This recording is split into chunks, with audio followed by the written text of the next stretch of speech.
Dari sini kita bisa memahami Isra yang merupakan perjalanan Nabi dari Masjidil Haram hingga ke Masjidil Aqsa, dan Mi'raj yang naiknya Nabi dari Masjidil Aqsa menghadap Allah semata-mata merupakan peristiwa yang terjadi menurut apa maunya Allah. Nah, kemudian apa tujuan daripada Isra dan Mi'raj itu? Hakikatnya cuma Allah yang tahu tentu.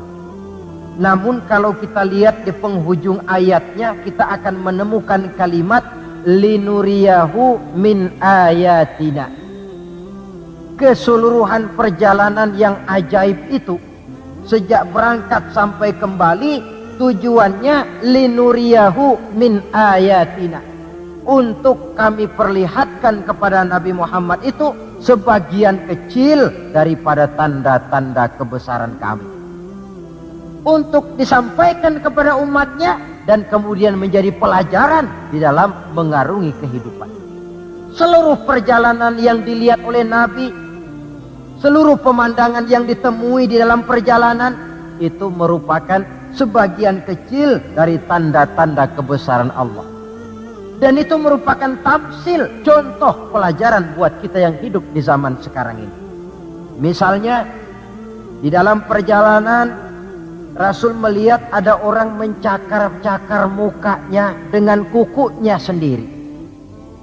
Beliau bertanya, ya Jibril, itu orang macam apa?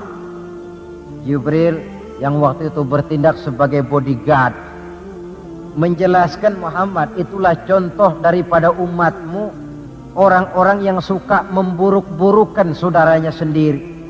Ditamsilkan bagaikan orang yang mencakar mukanya sendiri.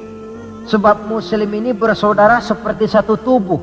Jikalau yang satu sakit, yang lain akan ikut merasakan sakit.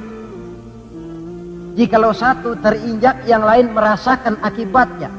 Ibu jari tersandung batu, mulut akan berkata aduh, air mata akan keluar, kepala mungkin akan ikut pusing, dan itu refleks tanpa harus menunggu undangan. Orang yang memburuk-burukan saudaranya sendiri, hakikatnya mencakar mukanya sendiri. Bak kata pepatah, menepuk air di dulang, terpercik muka sendiri. Lalu beliau melihat pula ada orang dipotong lidahnya. Kata malaikat Jibril, Muhammad, itu tamsil daripada umatmu, orang-orang yang suka mengumpat, para pembuat fitnah, tukang bikin gosip dan menjelek-jelekan orang lain. Maka lidahnya akan dipotong sedemikian rupa. Lalu beliau melihat pula dalam perjalanan ada orang memikul kayu. Sudah cukup berat, rengkek-rengkek dia membawa beban yang cukup berat itu. Anehnya malah beban yang sudah cukup berat itu bukan dikurangi, malah ditambahi. Makin berat makin ditambah, makin berat makin ditambah. Sampai Nabi heran dan tanya, Jibril, apa lagi kalau ini?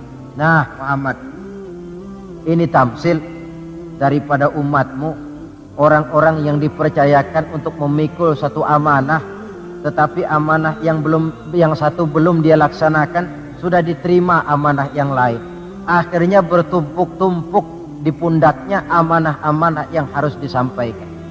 Orang yang terlalu banyak jabatan, tetapi kemudian ternyata tidak mampu melaksanakan tugasnya. Tapi dikasih jabatan baru, mau lagi. Dikasih yang baru, mau lagi. Soal mampu of tidak, soal nomor 2, yang penting punya jabatan.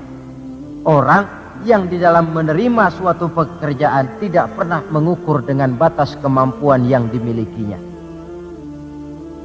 Lalu beliau melihat pula ada sekelompok orang menanam.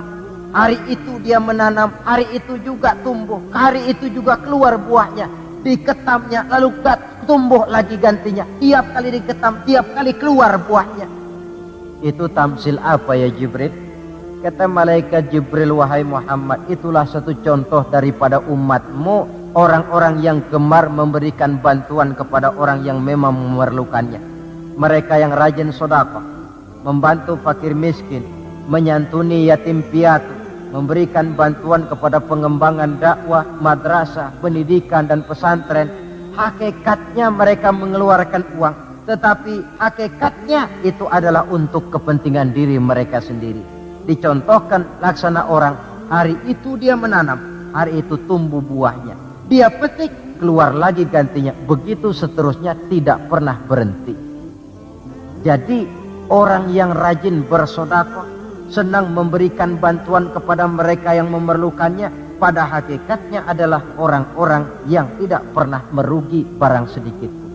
Malah milik kita yang sebenarnya adalah apa yang sudah kita belanjakan di jalan Allah. Uang kita di kantong kita adalah uang kita hari ini. Besok barangkali uangnya sopir taksi. Uang yang ada di dompet uang kita hari ini. Besok barangkali uangnya tukang rokok. Uang kita yang sebenarnya apa yang sudah kita belanjakan di jalan Allah, baik dalam bentuk zakat, infak, sedekah dan lain sebagainya.